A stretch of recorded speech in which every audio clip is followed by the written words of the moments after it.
ఈ అమ్మాయి సిఎస్కే పై రివెంజ్ తీసుకుంది. థర్డ్ మ్యాచ్లో 4 వికెట్ల తేడాతో ఓడిన ఈ అమ్మాయి ఈ మ్యాచ్లో 9 వికెట్ల తేడాతో గెలిచి ప్లే ఆఫ్ రేస్లోకి దూసుకెళ్ళింది. ఫైనల్లీ ఈ మ్యాచ్తో హిట్మ్యాన్ ఫామ్లోకి వచ్చారు. అటు సిఎస్కే మిడిల్ ఆర్డర్ రాణించింది. బట్ సూర్య, రోహిత్ ఇటు 177 టార్గెట్ని మరో 26 బాల్స్ మిగిలి ఉండగానే ఛేదించారు. ఎస్పెషల్లీ సూర్య స్పిన్నర్లపై విరుచుకుపడ్డారు. ఇలాంటి అన్ని డీటెయిల్స్ వీడియోలో డిస్కస్ చేద్దాం. ఇన్ కేస్ మీరు ఈ ఛానల్ని ఫస్ట్ టైం చూస్తున్నట్లయితే మన కంటెంట్ నచ్చితేనే సబ్స్క్రైబ్ చేయండి. Let's start the video. ఈ మ్యాచ్లో ముంబై ఇండియన్స్ టాస్ గెలిచి బౌలింగ్ ఎంచుకుంది. చెన్నై సూపర్ కింగ్స్ మొదట బ్యాటింగ్ చేసి 20 ఓవర్లలో 176 స్కోర్ చేసింది. Target 177 runs. అది కూడా వాంకాడే లాంటి బ్యాటింగ్ ఫ్రెండ్లీ పిచ్పై. కానీ ముంబై ఈ చేజ్ని కేవలం 15.4 ఓవర్లలో 9 వికెట్లు కోల్పోకుండా పూర్తి చేసింది. ఇది నిజంగా ఒక వన్ సైడెడ్ విక్టరీ. ఇక చెన్నై బ్యాటింగ్ విషయానికి వస్తే వాళ్ళ బ్యాటింగ్లో శివం దూబే, రవీంద్ర జడేజా హాఫ్ సెంచరీలతో రాణించారు. దూబే 30 బంతుల్లో 50 స్కోర్ చేసి ఒక మంచి ఊపు ఇచ్చాడు. అయితే అతను బూమ్రా స్లోయర్ బాల్కి అవుట్ అయ్యాడు. జడేజా కూడా 50 స్కోర్ చేసి లాస్ట్ ఓవర్లో బౌల్ట్ని టార్గెట్ చేసి 16 రన్స్ తీశారు. డెబ్యూ ప్లేయర్ అయిన ఆయుష్ మాత్రే 15 బంతుల్లో 32 రన్స్తో ఆకట్టుకున్నాడు. కానీ మిడిల్ ఓవర్లలో సిఎస్కే బౌండరీలు రాక చాలా ఇబ్బంది పడింది. ధోని మాత్రం ఈ మ్యాచ్లో 6 బాల్స్లో 4 రన్స్తో నిరాశపరిచారు. ఇక ముంబై బౌలింగ్లో జస్ప్రీత్ బుమ్రా, మిచెల్ సాట్నర్ సూపర్గా బౌలింగ్ చేశారు. బుమ్రా 2 వికెట్లు తీసుకొని ధోనిని క్లీన్ చేశాడు.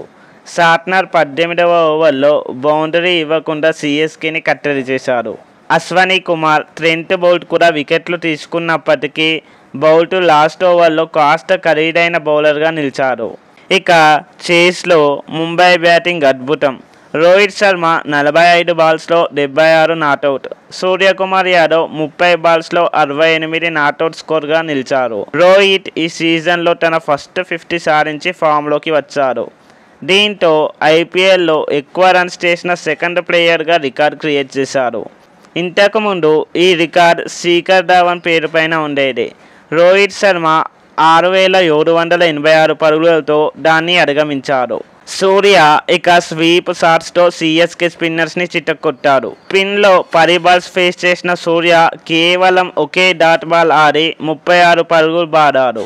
రియాన్ రికల్టన్ 19 బాల్స్లో 24 రన్స్ చేసి అవుట్ అయినప్పటికీ ఈ ఇద్దరు మిగిలిన మ్యాచ్ని డామినేట్ చేశారు. సిఎస్కే బౌలర్స్లో జడేజా ఒక్క వికెట్ తీసినప్పటికీ నూర్ అహ్మద్, మతీసా పటిరానా లాంటి వాళ్ళు ఈరోజు పెద్దగా ఇంపాక్ట్ చేయలేకపోయారు. ఈ మ్యాచ్లో కొన్ని కీ మూమెంట్స్ ఉన్నాయి. అవేమిటంటే సిఎస్కే మిడిల్ ఓవర్లలో బౌండరీలు రాకపోవడం.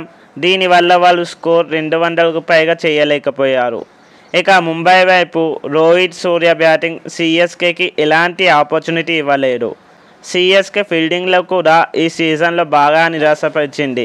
16 క్యాచ్లు డ్రాప్ చేశారు. ఇది ఈ మ్యాచ్లో కూడా కనిపించింది. ధోని కెప్టెన్సీలో స్పిన్నర్స్ని సరిగ్గా ఉపయోగించలేకపోవడం కూడా ఒక కారణం. ఇక ఈ మ్యాచ్ తర్వాత ధోని మాట్లాడుతూ, మేము 175 నుండి 180 రన్స్ స్కోర్ చేయడం చాలా తక్కువ. డ్యూ వచ్చినప్పుడు బూమ్రా లాంటి బౌలర్ని ఎదుర్కోవడం కష్టం. మేము ఇంకా రన్స్ స్కోర్ చేయాల్సింది అని అన్నారు. ఇక హార్దిక్ పాండ్యా, రోహిత్, సూర్య బ్యాటింగ్ చూస్తే మాకు ఎలాంటి టెన్షన్ లేదు.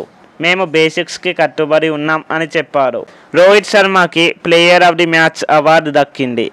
సో ఈ విజయంతో ముంబై ఇండియన్స్ 8 మ్యాచ్లలో 8 పాయింట్లతో పాయింట్స్ టేబుల్లో 7వ స్థానంలో ఉంది. చెన్నై మాత్రం 8 మ్యాచ్లలో 4 పాయింట్స్తో బాటంలో ఉంది.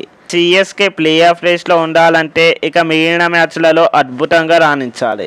సో ఈ వీడియో మీకు నచ్చిందని అనుకుంటున్నాను. ఇన్ కేస్ నచ్చితే లైక్ చేసి ఛానల్ని సబ్స్క్రైబ్ చేయండి. మరో వీడియోతో మళ్ళీ కలుద్దాం. Thanks for watching. జై హింద్.